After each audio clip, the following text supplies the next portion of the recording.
Order! Order! You are an incorrigible delinquent at times. Behave yourself, man!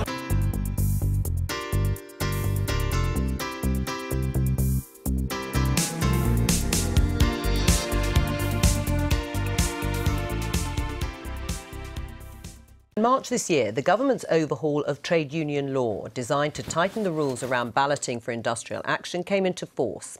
So have the changes, which proved controversial when they passed through Parliament, had any effect? Jenny Kumar has been finding out. Strikers in harmony. But discord with the government over plans to change their terms and conditions. 40% of strike days in 2016 were down to the new junior doctors' contract row. Strikes may seem fairly common nowadays, but figures show they're at an historic low, and new rules could mean there are even fewer in the future. The Trade Union Act came in this March. It means that industrial action can only go ahead when there's been a ballot turnout of at least 50%. And for important public services like health, education and transport, there's an additional threshold, meaning at least 40% of eligible members have to support the action. The RMT union are holding their annual general meeting here in Exeter this week, and preliminary research by a Bradford University academic suggests that at least 3 of their strikes have been averted because their ballots failed to meet the turnout threshold. The union represents transport workers. Recently, a tube strike couldn't happen because not enough members took part in the vote. Well, the Trade Union Act is an attack on working people, and it's an attack on organised labour in the United Kingdom. It's a deliberate attempt to try and disarm the trade unions so that we can't take effective industrial action to defend our members and move forward our agenda on pay, safety and conditions at work. How much of a challenge is it for your union to reach those thresholds on the ballots? We've got a record of getting very high turnouts. We've just got to up our game a bit to make sure that we're fit to face these challenges that the thresholds put down. And we will not be deflected. We will continue to be a fighting trade union, no matter what the impediments that the government wants to put in our way. Unions may feel these rules are suppressing their members' rights, but some people think ballot thresholds are the right way to legitimise industrial action. The right to go on strike is a very important one, but we also have to make sure that the public is protected from a small number of people potentially making radical threats that essentially hold the public to ransom, especially when it's tax money that's being used often to prop up these services. We have no alternative. The Trade Union Act has come in at a time when union membership is in decline. It fell by more than 250,000 in 2016. That's the biggest annual drop in 20 years. And this coincides with self-employment being at a record high. Those types of people are just much more difficult to organise. They don't have a fixed workplace, they don't have a fixed manager, and they don't necessarily relate to the same group of people like employees do. So they're much more difficult to organise collectively, which is the way that trade unions work. Not safe, not fair. If the current trend continues, then around 1 in 6 employees will be in a union in a decade's time. This compares with 1 in 3 in the 1990s. For now, though, strikes aren't a thing of the past. At least 8 ballots have reached the voting thresholds in recent months, with commuters facing rail strikes planned for July.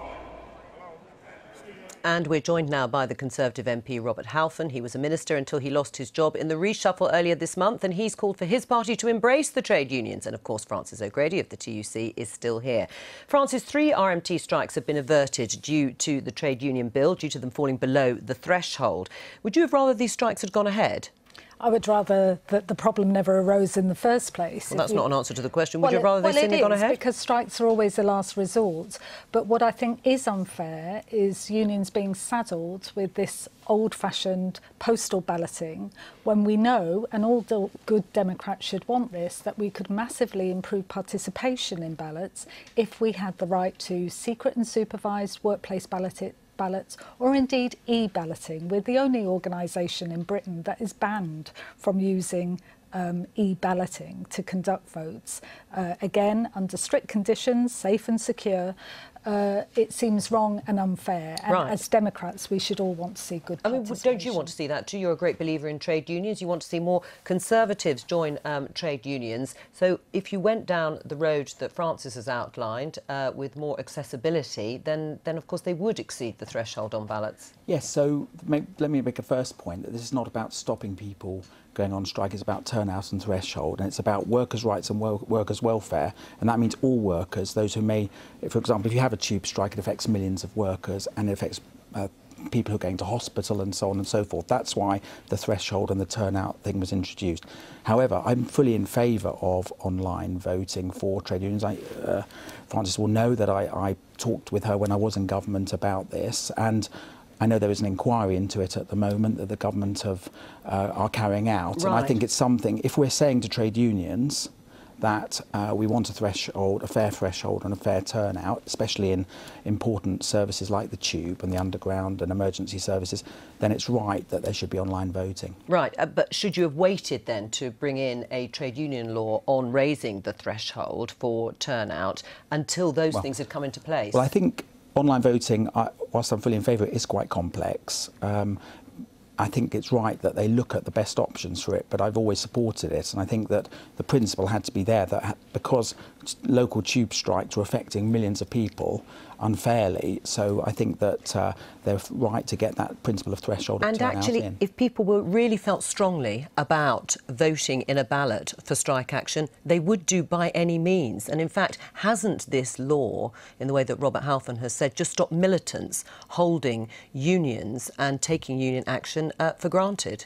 Look, I think what's really clear, as I've said before, is that we have evidence that we can improve participation in ballots with online balloting. But do you accept that militants have in the past basically held unions hostage by being the only ones who've turned out to vote on spurious claims? No, I don't accept that. I think part of the problem here is that we're addressing strikes rather than the causes of strikes. And if you look at some of those recent ballots, we've had incidents of union reps being victimised because they supported a pregnant colleague who was allegedly assaulted by a member of the public. We've got people facing pay cuts for the 6th year in a row in our public services. And of course, we've got the rise of insecure working, 0 hours, for self-employment. So people do have grievances. You can't sweep them under the carpet through a bureaucratic device on ballots. You have to address those grievances. Are you not just weakening the voices of those workers that Francis has talked about? No, because precisely not. I mean, we are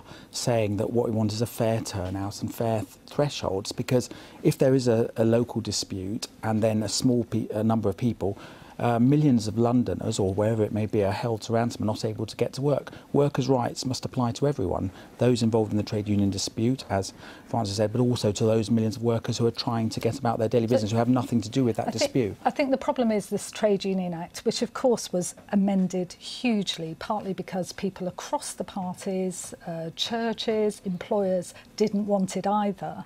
But even so, it remains a pretty draconian act in one of the countries where we have the toughest legislation on unions in the developed world. I think the mood has shifted. I think people recognise that the problem is not about overmighty trade unions. It's about a minority of bad employers who are exploiting workers.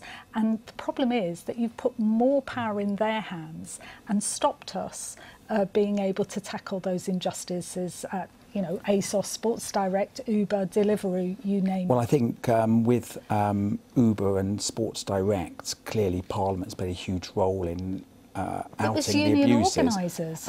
It was union organisers. And unions, but I have no problem with that. I think that's a good thing. Yeah. So to highlight abuses wherever they occur and to look at the problems of those self-employed people in private companies who are being possibly being abused in terms of their employment practices. Those are good things, but that is totally separate from saying we want a fair turnout and a fair threshold. And on the turnout, I know you recognise that unions felt the government was looking for a fight and picking a fight, an unnecessary fight. But there are also those who feel that there are some unions doing the same thing. I mean, if we look at, since the law has come to place in March 2017. There have been a number of votes on industrial action involving the NUT, the RMT union, and they have surpassed the thresholds. Now, a recent RMT ballot failed the threshold. If it had gone ahead, that RMT strike, only 28% of eligible unionists would have supported it. So the law hasn't stopped industrial action, because the ones I talked about at the beginning, they met the threshold, they went ahead. The RMT one, which failed, didn't, and it wouldn't have had very much support if it had. And I think you'll find that unions always judge the outcomes of those ballots anyway, because if we don't get a high turnout, we're not going to get good support for a strike. But you're still going to go. But you would have had a strike going ahead, which would have held all these commuters. Well, it has happened, Francis. You have had strikes, certainly by the RMT, which have been held on low threshold. Not all of them, which have been held even with a low threshold. And they have gone ahead with however much or however little support. Yes, and the less support you have, the more you show you're weak. So unions are very smart at looking at the turnouts of those ballots and making sure that they've got support before they take action. Right. Robert Halfon, you said you want the Conservative Party to be the party of workers. What makes you so confident that'll ever happen? Well, I'd like our party to be actually a modern trade union and change our whole way we conduct ourselves with our members and offer membership services in the same way that trade unions do. And although trade union membership has declined, it's still many millions, and political parties would dream to have that kind of membership. But we are the party that introduced the national living wage, that cut taxes for low earners, that's having millions of apprenticeships. The national living wage really was an extension of what Labour had introduced. You rebranded the Conservative Party. No, it was much higher than what was being proposed then by the then Labour Party. Well, and we cut taxes for low earners, as I say, introducing millions of apprenticeships for our young people to get on that ladder. Are you pleased then to see the back of manifesto commitments that were made in the last election to means test winter fuel payments and drop the pensions triple lock in favour of a double lock? Yes, I am. I was concerned about that. I made my feelings clear before the manifesto was published that many pensioners who are not on pension credit are not necessarily well off. And I was very worried that because we didn't put the figure on, that people would face a significant. So you agreed with your colleague Grant Shapps it was the world's worst manifesto? Well, actually, there was a lot of good things in the manifesto, particularly on apprenticeships and skills. So I don't agree with that. But I was glad in terms of the pension, fuel allowance, and the triple lock. Yes. And do you agree people are fed up with austerity? I think people have struggled for a number of years. It is very difficult because we have to live within our means. It's not austerity, it's about living within our means. And we can only spend what money we have. But of course it has been particularly hard on people, especially public sector workers and others. Thank you very much.